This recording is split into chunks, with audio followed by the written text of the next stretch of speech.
आदाब, मैं हूं आपके साथ नुपुर सक्सेना। चलिए आपको सीधा ले चलते हैं चंडीगढ़, जहां पर बीजेपी के प्रदेश अध्यक्ष ओपी धनखड़ जी प्रेस कॉन्फ्रेंस को संबोधित कर रहे हैं। सुनिए जरा। और वो सारे संदेश भी एक तरह से लोगों तक पहुंचेंगे कि जिस प्रकार के वातावरण की निर्मित की जाती है, भारतीय जनता पार्टी के प्रति लोगों का प्रेम, भारतीय जनता पार्टी के प्रति लोगों का, मैं कहूँगा कि 7 साल की सरकार के बावजूद जो आकर्षण है वो इन वोट बढ़े हुए वोट परसेंटेज के कारण से मैं कह सकता हूँ बढ़ रहा है, घटे नहीं हैं।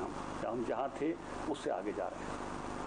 ये बार बार कहा जा रहा था कि जो चुनाव नतीजे होंगे, जो ये चुनाव होगा, किसान आंदोलन की स्थिति स्पष्ट करेगा, तस्वीर स्पष्ट करेगा। ये बार बार इनेलो भी कह रही थी कांग्रेस पे कि किसानों का जवाब मिलेगा। तो इसको देखिए, किसान आंदोलन अब पूरी तरह से राजनीतिक आंदोलन है, पूरी तरह से उसमें राजनीति हो रही है। उसका किसान एजेंडे से कोई मतलब बचा नहीं है, फुल्ली पॉलिटिकल एजिटेशन है। अब किसी को इस बात में शक संदेह भी नहीं है और सब लोग उसको ऐसे ही देखते हैं। इलाहाबाद के लोगों ने भी उसको ऐसे ही देखा है। सर, पार्टी सत्ता में थी, इसके बावजूद चुनाव हार गया, क्या कहेंगे? देखिए, सीट पहले भी हमारे पास नहीं थी। मैंने पहले ही जब चुनाव लड़ने गया तब भी कहा था कि ये सीट जो है लोकदल की थी और लोकदल के पास सीट बची है, लेकिन आधी जो उनको पहले जितने वोटों से जीते थे उससे आधी वोटों से वो विजयी होकर आए हैं और हमारा वोट और परसेंटेज दोनों बढ़े हैं।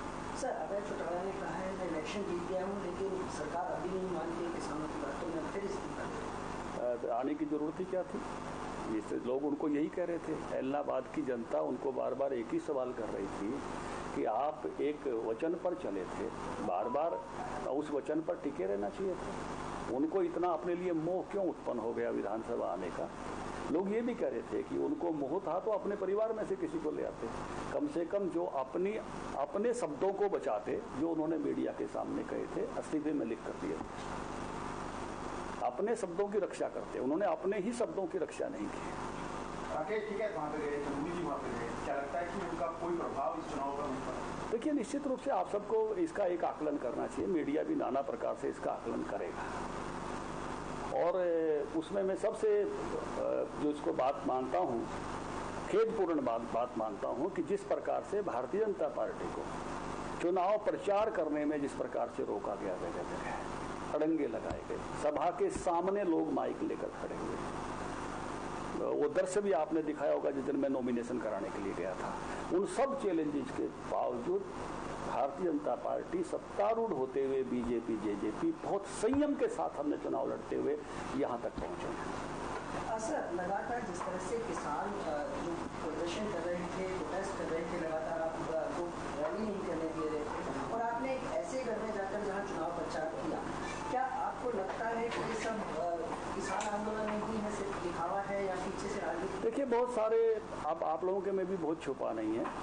बहुत सारे स्थानों पर इन्हीं पॉलिटिकल पार्टीज के लोग जो हमारे सामने चुनाव लड़ती हैं वो किसान संगठनों के झंडे लेकर आते हैं और जो किसान संगठन के नाम पर करने वाले कुछ एक्टिविस्ट हैं या तो साम्यवादी हैं या ये इस तरह के लोग हैं, यही लोग सामने आकर खड़े होते हैं। उसका एक आडंबर ज़्यादा बनाते हैं कि वे किसान संगठन के नाम पर आ गए, क्योंकि अपने झंडे लेकर खड़े होने का इनमें सामर्थ्य नहीं है।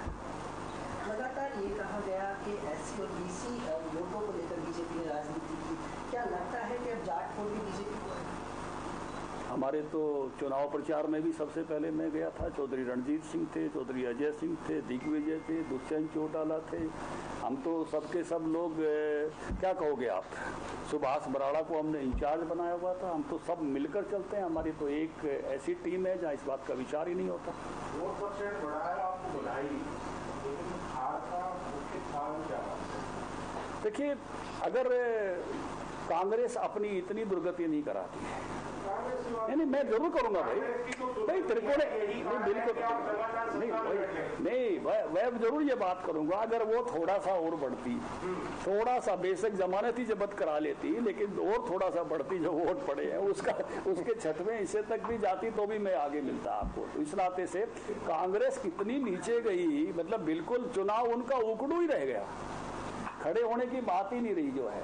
तो इसलिए वो एक फैक्टर है, इसको ध्यान में करना पड़ेगा। एक पॉलिटिकल पार्टी है और जो वातावरण है जहाँ भी जिस प्रकार का बनता है उस वातावरण के कारण से चीजें उस प्रकार से खड़ी होती हैं। निश्चित रूप से जब आप 3 पार्टियां मैदान में दिखाई देती हैं तो आप 3 में से विभाजित करते हो, 2 होती हैं तो 2 में से आप आमने सामने देखते हो। एक तीसरी पार्टी इतनी बैठ जाएगी, एक ये भी है। दूसरा ये भी है कि जो एनवायरनमेंट बिल्डअप किया गया, जो मैं कहूँगा कि जिस प्रकार से अगर चुनाव शुरू वाले दिन से ही बहुत लोकतांत्रिक वातावरण में इस प्रकार के बिना विरोधों के करने दिए, मतलब हमारा अभियान चलता तो बहुत आगे तक हम जाते। किस तरह की अनाउंसमेंट्स हो रही थी यार बहुत स्थानों से, आपकी जानकारी में किस तरह से भारतीय जनता पार्टी को रोका गया, वो लोकतांत्रिक मर्यादाओं के पार जाकर था।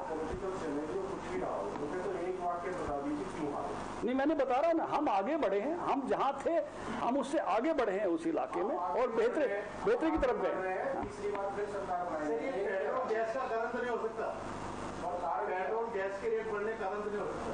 नहीं, भारतीय जनता पार्टी लगातार आगे बढ़ती जा रही है और ये चुनाव का ये संकेत है कि भारतीय जनता पार्टी के प्रति जन समर्थन बढ़ रहा है और हम उससे भी आगे जाएंगे। 2024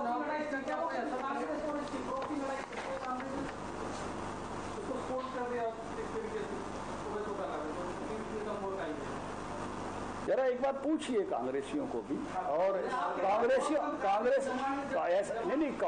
कांग्रेस पार्टी को भी कुछ सवाल आप इसमें से करिए, बड़े वाजिब सवाल होंगे, आप ऐसे सवाल उनको करेंगे आपकी तरह सटीक भाषा में जवाब देने का नहीं दे देंगे। निश्चित रूप से कांग्रेस पार्टी को भी जैसा आप कह रहे हो उत्तर देने पड़ेंगे, कांग्रेस पार्टी की अध्यक्षा को भी उत्तर देने पड़ेंगे। हिमाचल प्रदेश में भी कांग्रेस जीती है लोकसभा सीट, क्या कहेंगे उस जीत को? निश्चित रूप से मैं ऐसे देख रहा हूँ कि हिमाचल में थोड़ा वातावरण सिंपैथी का था।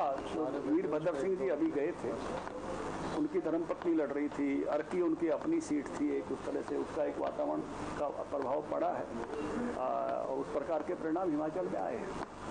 2024 चुनाव का असर देखेंगे? देखिए अभी 24 का समय दूर है, लेकिन मैं ये मानता हूँ कि एक माप हमेशा हम अपना चलाते हैं। हम चुनाव जीतते हैं तो भी उस माप को देखते हैं, चुनाव नहीं जीतते हैं तो भी उस माप पर देखते हैं। तो मैं ये कह सकता हूँ कि 3 उपचुनाव एक तरह से बीच में आए। तो जींद में हम जीते, बड़ौदा में और इसमें दोनों में हमने वोट बढ़ाए। हम पीछे नहीं जा रहे हैं, हमारी सीटें उस प्रकार नहीं थी, वो पहले भी नहीं थी, हम बढ़ रहे हैं। हम रोजाना अपना आकलन करते हैं, जो भी चाहे छोटे चुनाव आते हैं चाहे बड़े चुनाव आते हैं, हम इतने 7 साल सत्ता में रहने के बावजूद भी हम अपने ग्राफ को बढ़ा रहे हैं। थैंक यू भाई। 1 मिनट,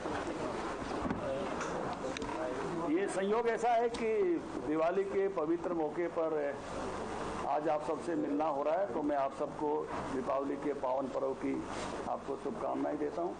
और हमारी स्थानीय इकाई ने कुछ व्यवस्थाएं की हैं, तो मैं चाहूँगा कि गार्गे जी दिवाली के नाम की आपको उस प्रकार की बधाई दें।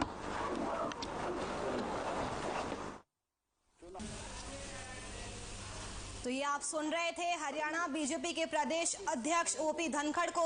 उन्होंने एलनाबाद उपचुनाव में बीजेपी के प्रदर्शन को लेकर प्रेस कॉन्फ्रेंस की। उन्होंने कहा कि हम जहां थे उससे आगे बढ़े हैं, बीजेपी लगातार आगे बढ़ रही है, जन समर्थन आगे बढ़ रहा है, हम अपने ग्राफ को इन 7 सालों में लगातार आगे बढ़ा रहे हैं।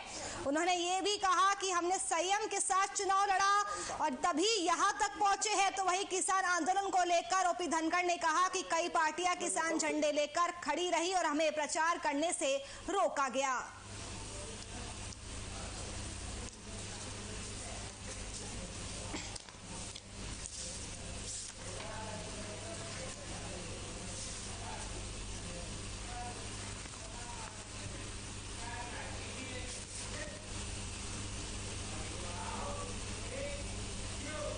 बढ़ते अब आगे, करनाल के बस्तारा